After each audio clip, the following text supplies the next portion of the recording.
వెంకటేశ్వర కళ్యాణ మండపంలో ఆర్యవైశ్యుల ఆత్మీయ సమావేశం ఘనంగా జరిగింది. ఈ సమావేశంలో నర్సరావుపేట నియోజకవర్గ ఎంపీ అభ్యర్థి లావు కృష్ణదేవరాయలు మాట్లాడుతూ ఇంతమంది ఆర్యవైశ్యులు కలిసి మద్దతు ఇస్తుంటే ఈసారి తెలుగుదేశం పార్టీ గెలుపు ఖాయమన్నారు. ఆర్యవైశ్యుల వ్యాపార లావాదేవీలలో ఆర్థిక పరమైన అంశాలలో రాజకీయ జోక్యం ఉండదన్నారు. ఎవరి వ్యాపారాలు వాళ్ళు సజావుగా నిర్వహించుకునేలాగా వీలు కల్పిస్తామన్నారు. ఎమ్మెల్యే అభ్యర్థి డాక్టర్ చంద్రవాడ అరవింద్ బాబు మాట్లాడుతూ వైసీపీ చేసే అవినీతి అక్రమాలు దుర్మార్గాల మీద 5 ఏళ్లుగా పోరాడానని అన్నారు. ప్రభుత్వ పరంగా పోలీసులు ఎన్నో కేసులు పెట్టారని అయినా భయపడింది లేదన్నారు. అందరూ జీఎస్టీ కడతారు కానీ నర్సరావుపేటలో జీ ట్యాక్స్ కట్టాల్సిన పరిస్థితి వచ్చిందన్నారు. ఈ కార్యక్రమంలో మాజీ మున్సిపల్ చైర్మన్ నాగసరపు సుబ్బరాయ గుప్తా, రాష్ట్ర బులియన్ మర్చెంట్ అసోసియేషన్ అధ్యక్షులు కపిలవాయి విజయ్ కుమార్ పాల్గొని ప్రసంగించారు. వీరితో పాటు నర్సరావుపేట నియోజకవర్గం ఆర్యవైశ్య ప్రముఖులు పాల్గొన్నారు. ఇప్పటికే 3000 మంది వచ్చారు. అంటే మన ఆర్యవైశ్యులందరూ నర్సరావుపేటలో మరి తెలుగుదేశం పార్టీకే సపోర్ట్ చేస్తున్నారు. ఇంతకుముందు అనేవాళ్ళు మనకి 50-50 అని. మరి ఈ రోజున నర్సరావుపేట పట్టణంలో పూర్తిగా 75% మన తెలుగుదేశం పార్టీ మరి నాయకత్వాన్ని బలపరుస్తున్నారు.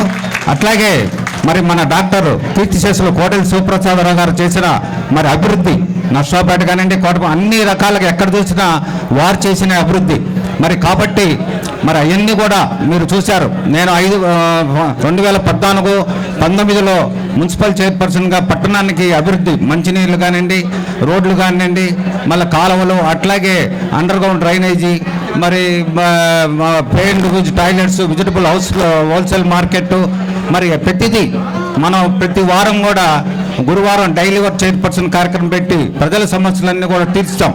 మరి 5 సంవత్సరాలు చూస్తే ఎక్కడ అభివృద్ధి జరిగింది? దోపిడీ తప్పితే ఎక్కడ శానిటేషన్ కానీ, కాలువలు కానీ, రోడ్లు కానీ, మంచినీళ్ళు కానీ ఎక్కడ మరి ప్రజలకి అందించలేదు. అందరూ కూడా ఇబ్బంది పడ్డారు. మరి అవన్నీ దృష్టిలో పెట్టుకొని మన చంద్రబాబు నాయుడు గారు మరి రాష్ట్రం విడిపోయిన తర్వాత రాష్ట్రాన్ని మరి 2014-19 ఆయన ముఖ్యమంత్రిగా ఎంతో డెవలప్ చేశారు. పరిశ్రమలు తేవడానికి కానివ్వండి, సెక్రటరేట్, రాజధాని ఏర్పరచడానికి, అమరావతి ఇవన్నీ చేశారు. కానీ ఈ 5 సంవత్సరాలు ఎక్కడ అభివృద్ధి లేదు. అంతా దోపిడీగా జరగటమే తప్పితే. కాబట్టి మీరందరూ కూడా మనందరం మన ఆర్యవైశ్యులు ఈ నర్సరావుపేటే కాదు స్టేట్ మొత్తం కూడా తెలుగుదేశం పార్టీని సపోర్ట్ చేస్తున్నారు. కాబట్టి మనందరం కూడా ఈ రోజున ఇక్కడికి ఇచ్చేసిన మన ప్రీతమ నాయకులు మరి గౌరవనీయులు ఎంపీ అభ్యర్థి ఎంపీగా మన లావు కృష్ణదేవరాయలు గారు, అట్లాగే మన నర్సరావుపేట మరి అసెంబ్లీ అభ్యర్థి డాక్టర్ అరవింద్ బాబు గారు ఇద్దరు మంచి వ్యక్తులు. ఎందుకంటే ఆయన లావు కృష్ణదేవరాయలు గారు వారి యువకుడు, 41 సంవత్సరాలు. ఆయన పట్టుదల ఏంటంటే మన పల్నాడు జిల్లాని అభివృద్ధి చేయాలని ధ్యేయంతో ఉన్నాడు. అట్లాగే మన అరవింద్ బాబు గారు కూడా చాలా మంచి వ్యక్తి. మరి ఆయన డాక్టర్గా ఎంతో పేరు ఉంది. ప్రతి ఒక్కరికి కూడా సహాయం చేయాలనే సంకల్పం ఉంది. కాబట్టి వాళ్ళిద్దరికీ మన అందరం కూడా నర్సరావుపేట ఆర్యవైశ్యులు ప్రజలందరూ కూడా చక్కగా తెలుగుదేశం సైకిల్ గుర్తుకు ఓటేసి వాళ్ళందరినీ గెలిపించి మన పట్టణాన్ని, రాష్ట్రాన్ని, జిల్లాని అభివృద్ధి కోరుతూ సహజంగా ఆర్యవైశ్యులు అంటే చాలా తెలివిగా అనేక మందితో సంబంధాలు, వ్యాపార లావాదేవీలు, మరి ఒక ఆలోచనగా నిర్ణయం తీసుకునేవాళ్ళు మీరు. కాబట్టి మీ ఈ సమూహాన్ని చూస్తే ఖచ్చితంగా అరవింద్ బాబు గారికి 25,000 మెజార్టీతో ఖచ్చితంగా గెలుస్తారని చెప్తున్నా. అలాగనే కృష్ణదేవరాయల గారికి 25,000 ఖచ్చితంగా మెజార్టీ నర్సరావుపేట సెగ్మెంట్ నుంచి వచ్చిందని ఆశిస్తూ, ఆడవాళ్ళని మహిళలని చూస్తుంటేనే అర్థమవుతుంది ఈ ఉమ్మడి ప్రభుత్వం ఆల్రెడీ గెలిచింది అని అర్థమవుతుంది.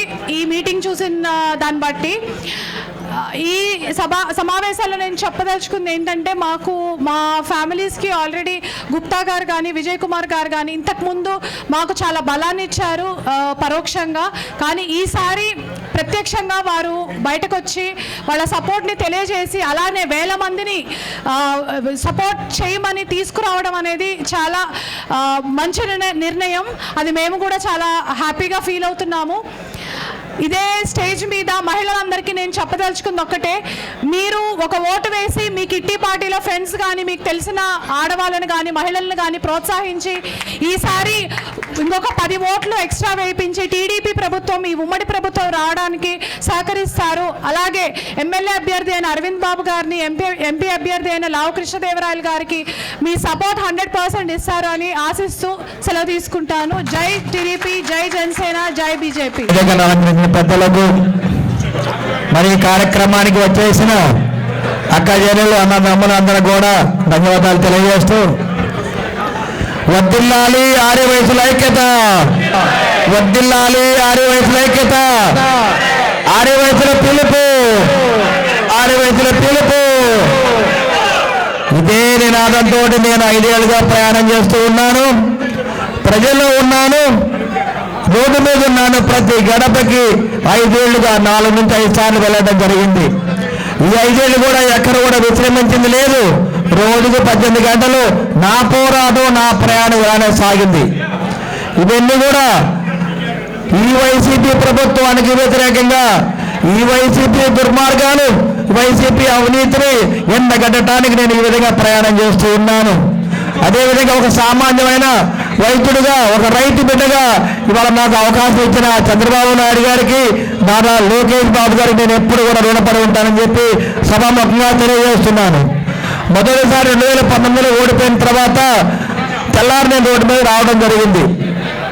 ఏ విధంగా నేను ఇక్కడ గెలవాలి, ఇక్కడ ఓడిపోయిన తర్వాత ఇక్కడే గెలవాలి, ఇదే నా ఆలోచన. ప్రతి పేదవాడిని అడిగాను, వ్యాపారస్తులు అడిగాను, అందరిని అడిగిన తర్వాత ప్రజల్లోకి వెళ్ళాలని చెప్పడం జరిగింది.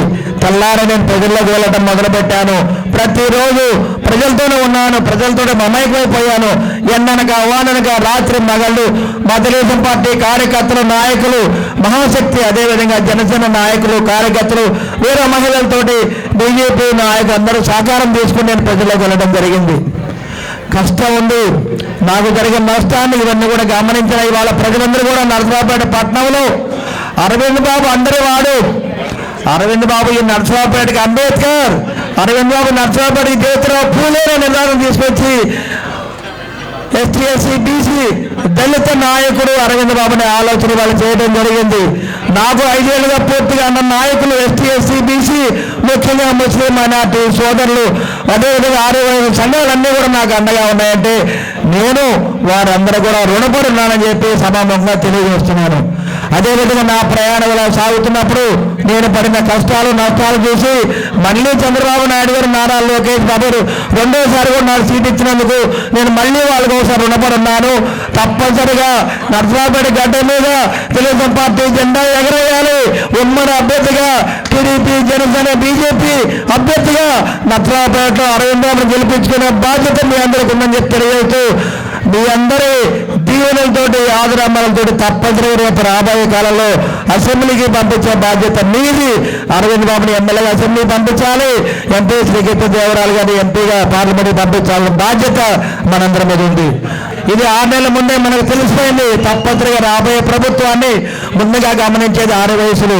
వారి తర్వాత ముస్లిం మైనార్టీ సోదరులు ఎమ్మటే దాన్ని పట్టుకుంటారు. కాబట్టి మనమందరం కూడా ఈ వైసీపీ అవినీతి ప్రభుత్వాన్ని, జాతీయ ముఖ్యమంత్రిని కూలదోయాలని చెప్పి తెలియజేస్తూ మరొకసారి 6 వయసుల పిలుపు, వర్ధిల్లాలి 6 వయసుల ఐక్యత, వర్ధిల్లాలి 6 వయసుల ఐక్యత.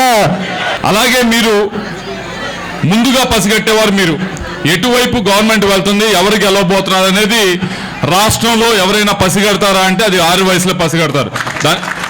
దానికి కారణం కూడా ఉంది. మీకు అన్ని వ్యాపారాలు ఉంటాయి, అన్ని వ్యాపారాల్లో కూడా మీరు ఏదో మిగతా వాళ్ళగా ఒకరినో ఇద్దరో కలవరు, రోజుకి మీరు కొన్ని 100 మందిని కలుస్తారు. కలిసినప్పుడు మీరు మాట్లాడే తీరు, మీరు వారిని అడిగే ధోరణితో అందరి దగ్గర నుంచి కూడా మీరు ఇన్ఫర్మేషన్ రాబడతారు. ఏమవుతుంది, ఎలా ఉంది, ఇదంతా కూడా. ఇంతమంది ఇక్కడికి వచ్చారు అంటే దీని అర్థం క్లియర్గా కనిపిస్తూ ఉంది. మీరందరూ ఇంత సంఘీభావం తెలుపుతూ ఇక్కడికి వచ్చారంటే తెలుగుదేశం పార్టీకి ఈసారి మంచి రోజులు వస్తున్నాయని చెప్పి మీరందరూ కూడా, ఎందుకంటే మీరు 70-80% మంది దానిలోకి రారు, తీసుకునే పరిస్థితి ఉండదు. మీరందరూ ట్యాక్స్ కట్టడం, ఇంకోటి కరెంటు బిల్లు ఎక్కువ ఉండటం, వీటి వల్ల మీకు అవన్నీ ఏమి రావు. మీకు కావాల్సిందల్లా మా వైపు నుంచి అనిల్ కుమార్ యాదవ్ గారు అన్యాయం జరిగింది. మీకు కావాల్సింది మా వైపు నుంచి మాట్లాడాలి, మా నోట్లోంచి వినాలనుకునేది మీరు ఏంటంటే, సార్ ఎంపీ గారు నర్సరావుపేటకి ఏ విధమైన డెవలప్మెంట్ జరుగుతుంది దానిపైన మీకు కావాలి క్లారిటీ. నేను మీకు మాటిస్తా ఉన్నాం, డెవలప్మెంట్ పరంగా ఇప్పుడు దాకా ఈ 5 సంవత్సరాలు మీకు తెలిసిందే కొద్ది సంక్షేమం ముందుకు వెళ్ళింది, డెవలప్మెంట్ వెనక్కి వచ్చింది. ఈసారి సైకిల్కి ఎలాగైతే 2 చక్రాలు ఉంటాయో, ముందు చక్రం డెవలప్మెంట్, వెనక చక్రం సంక్షేమం, లేకపోతే ముందు చక్రం సంక్షేమం, వెనక సో 2 కలిసే ప్రయాణిస్తాయి. డెవలప్మెంట్ పరంగా ఏదైతే రోడ్స్ పరంగా ఇవన్నీ ఉన్నాయో, నర్సరావుపేటకి సంబంధించి బైపాస్ రోడ్ ఇప్పటికే శాంక్షన్ అయింది. ఆ బైపాస్ రోడ్కి ల్యాండ్ ఎక్విజిషన్ తీసుకుంటా ఉన్నారు. దాన్ని కొద్దిగా అలైన్మెంట్ అటు ఇటు మార్చాల్సిన అవసరం ఉంది. మార్చి తప్పకుండా ఈ బైపాస్ రోడ్ అనేది దాదాపు బైపాస్ రోడ్ అదేసి వినుకొండ నుంచి వచ్చే రోడ్డు ఏదైతే గుంటూరు వెళ్తుందో అది కూడా బైపాస్ వస్తుంది. అది వేస్తే 3/4 ఆఫ్ ద నర్సరావుపేటకి రింగ్ రోడ్ వచ్చినట్టు అవుతుంది. అటు వినుకొండ నుంచి అటు వెళ్ళిపోద్ది, గుంటూరు నుంచి వచ్చేది ఇటు వస్తుంది, అంటే ఆల్మోస్ట్ 3/4 అవుతుంది.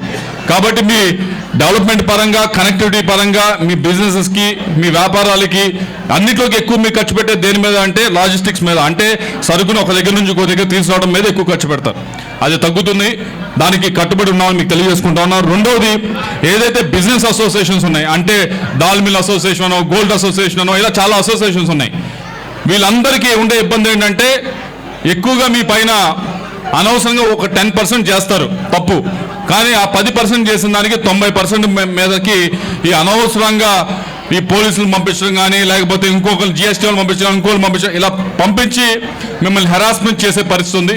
మీ అందరికీ కూడా మాట ఇస్తూ ఉన్నాం, మిమ్మల్ని ఆ వ్యాపారంలో ఉన్నవారు ఎవరైతే ఉన్నారో, ఇప్పుడు గోల్డ్ ఉన్నారు, ఇంకొకరు ఉన్నారు, వాళ్ళకి ఎడ్యుకేట్ చేసిన తర్వాతే ఏమన్నా ఇలాంటి ఇన్స్పెక్షన్స్ కానీ వాటికి కానీ ఉపక్రమిస్తామని చెప్పి మీకు మాటిస్తా ఉన్నాం. అంతేగాని ఎడ్యుకేట్ చేయకుండా భయభ్రాంతులు గురి చేయడానికి మాత్రం మేము ఉండమని చెప్పి మీకు మాటిస్తా ఉన్నాం. క్యాండిడేట్స్ ఒక వ్యక్తిత్వం చూడండి, ఎమ్మెల్యే ఎంపీగా నుంచి ఉన్న క్యాండిడేట్స్ ఒక వ్యక్తిత్వం చూడండి. వీరితో మనకి ఇబ్బంది ఏం లేదు, వీరు కరప్షన్ లేదు, అవినీతి లేదు, వీరు మనల్ని ఏ విధమైన అనవసరమైన అవరోధాలు క్రియేట్ చేయరు. మన రోజువారీ జీవితంలో వీరు ఎటువంటి విధంగా కూడా ఇన్వాల్వ్ అవ్వరు. మన బిజినెస్ పరంగా ఏ విధమైన ఇబ్బందులు ఉండవు అని మీకు నమ్మకం కలిగిన తర్వాతే అప్పుడే అరవింద్ బాబు గారిని నన్ను బలపరచండి. అరవింద్ బాబు గారు 30 సంవత్సరాల నుంచి నాకు పరిచయం. ఎవరన్నా పేదోళ్ళకి ఫీజు తగ్గించమనగానే 5 నిమిషాల్లో ఫీజు తగ్గించి పంపిస్తారు. 2019లో ఆయన ఖర్చు పెట్టుకున్నాడు. 5 సంవత్సరాల నుంచి జగన్ దగ్గర వీరులాగా ఖర్చు పెడతానే ఉన్నారు. ప్రతిదీ డోర్ టు డోరు 60 వేలు తిరిగాడు. నర్సరావుపేట టౌన్లో 34 వాటి కూడా ఆయన ఎక్కువ తిరగడం జరిగింది. అరవింద్ బాబుని మనం తప్పకుండా మనం గెలిపించుకోవాలి. అదే రకంగా ఎంపీ కృష్ణదేవాల కూడా మనం గెలిపించుకోవడం మంచిది. కృష్ణదేవాల గారు 2019లో మనకి ఎంపీగా పోటీ చేశారు. కరోనా టైంలో ఆయన గుంటూరు నుంచి ప్రతి వారం వచ్చారు. అప్పుడు లాక్డౌన్, ఎవరు బయటికి పోవడంలా. నేను పర్మిషన్ తీసుకొని వెళ్తున్నాను. ఎందుకంటే వస్తారంటే మనం రావాల్సింది విజయ్ అన్నాడు. ఆయన వైఎస్ఆర్ పార్టీ మీద గెలిచిన వీళ్ళు టీడీపీ వాళ్ళని, బీజేపీ వాళ్ళని, సిపిఎం అని, సిపిఐ అని ఎవరు చూడలే. చిన్నోళ్ళు వచ్చినా పెద్దోళ్ళు వచ్చినా అందరిని వచ్చి పలకరిస్తే ఎంపీ గారు మంచిగా చేశారు. మొన్న సీఎం చంద్రబాబు గారితో నేను స్వయంగా చెప్పాను, 150,000 పైన మెజారిటీతోటి గెలుస్తారండి తప్పకుండా మన పార్లమెంటు సభ్యులు లావకృష్ణదేవరాయలు గారు కూడా చెప్పడం జరిగింది. వైశ్యులకి అలంకారంగా పదవులు కొన్ని ఇచ్చారు వైఎస్ఆర్ పార్టీలో. అవి అలంకారమే, ఆఫీస్ ఉండదు, డబ్బులు ఉండవు, ఏముండవు, అన్ని పదవులు అదే రకంగా ఉన్నాయి. మరి కోడేశ్వర ప్రసాద్ గురించి మనం చెప్పాల్సిన అవసరంలా. షాదీఖానా టౌన్ హాలు 2004లో రోసయ్య గారు రెవెన్యూ మినిస్టర్ అయిన తర్వాత కోటప్పకొండ వెళ్ళాను. కోటప్పకొండ ఘాట్ ఏడు చూసి ఈయన అన్ని దేవాలయాల నుంచి డబ్బులు తెప్పించి ఇది కట్టారండి కోటప్పకొండ అని చెబితే ఆయన మహానుభావుడు ఎట్లా డబ్బులు తెప్పించాడు, ఎట్లా కట్టాడు అని కూడా రోసయ్య గారే ఆశ్చర్యపోయారు. రాష్ట్రం మొత్తం కూడా ప్రపంచంలో చుట్టించబోతుంది. 160 సీట్లు తెలుగుదేశం పార్టీ, జనసేన, భారతీయ జనతా పార్టీ ఆధ్వర్యంలో రాష్ట్రంలో మరలా చంద్రబాబు నాయుడు గారు ముఖ్యమంత్రిగా ప్రమాణ స్వీకారం చేస్తారు త్వరలో. నర్సరావుపేటలో 5 సంవత్సరాల నుంచి ఓడిపోయినా కూడా ఇల్లు తిరిగి 4 సార్లు 5 సార్లు అందరి మొత్తుకొచ్చి ఏమీ ఆశించకుండా తన కష్టార్జితాన్ని తన యొక్క స్వశక్తితోటి సంపాదించినటువంటి నిధుల్ని కూడా వెచ్చించి కార్యకర్తల్ని బ్రతికించి ఈరోజు అరవింద్ బాబు గారు మన ముందుకు వచ్చి ఆయన ఎమ్మెల్యేగా నన్ను గెలిపించండి అని చెప్తూ ఉంటే అపార్ట్మెంట్ వాసులతో సహా చిన్న మీటింగులతో సహా భారీ ఎత్తు మీటింగులతో సహా అరవింద్ బాబు గారికి మద్దతు ఇవ్వడం జరుగుతుందని చెప్పి ఈరోజు భారీ ఎత్తున మా ఆర్య వయస్సులందరూ కూడా ఈ కార్యక్రమాన్ని విజయవంతం చేయడానికి కార్యక్రమమైంది.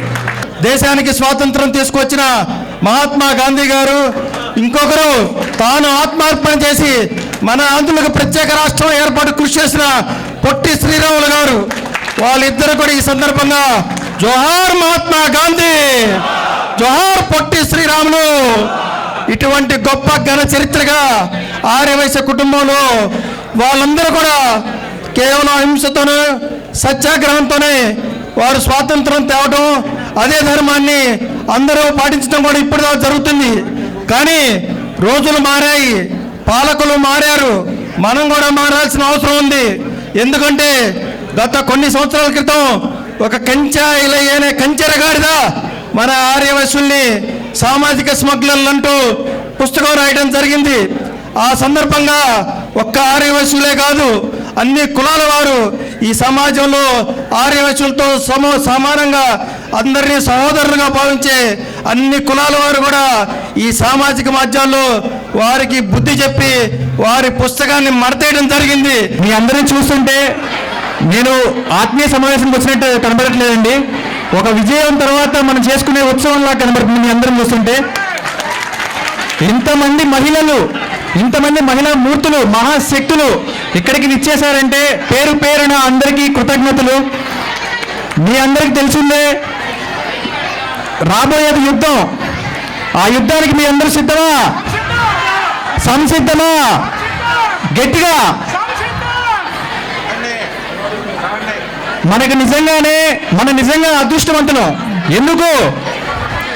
మనకి ఇద్దరు మచ్చలేని నాయకులు, ఒకరు లావు శ్రీకృష్ణదేవరాయలు గారు, ఇంకొకరు నాన్నగారు అరవింద్ బాబు గారిని చంద్రబాబు నాయుడు గారు మనకి ఇచ్చినందుకు మనం చాలా అదృష్టవంతులం. ఎందుకంటే ఇద్దరు మచ్చలేని నాయకులు, ఏ అవినీతి చేయని నాయకులు, ఒక రూపాయి ఇచ్చేవాళ్లే కానీ తీసుకునే వ్యక్తులు కాదు. అలాంటి మన నాయకుల్ని మనం గెలిపించుకోవడం మన రెస్పాన్సిబిలిటీ. ఇది మనమే కాదు, మీ 10 మందికి చెప్పి మనం వాళ్ళ ప్రభావితం చేసి ఈసారి ఖచ్చితంగా సైకిల్ గుర్తుకు ఓటు వేయించాలి అని చెప్పేసి మనమే చేసుకుంటున్నాను.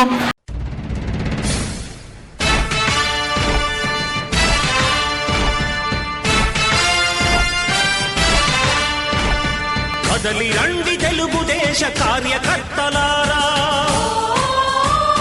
త్యాగాలకు వెనుదీయని దేశభక్తులారా. కదలి రండి తెలుగుదేశ కార్యకర్తలారా, త్యాగాలకు వెనుదీయని దేశభక్తులారా. నందమూరి ఆశయ రథ సారథ్యం మీరే, చంద్రబాబు స్వర్ణాంధ్రకు నిర్మాతలు మీరే.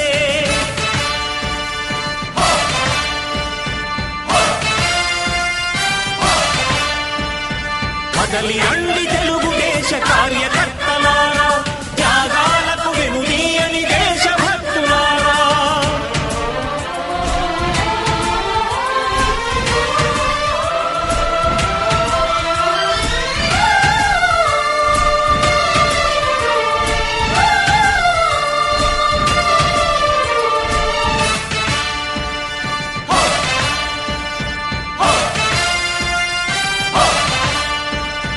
పార్టీకే అంకితమై పనిచేసే మీరు దేశంలో నిలిపారు మన పార్టీ పేరు.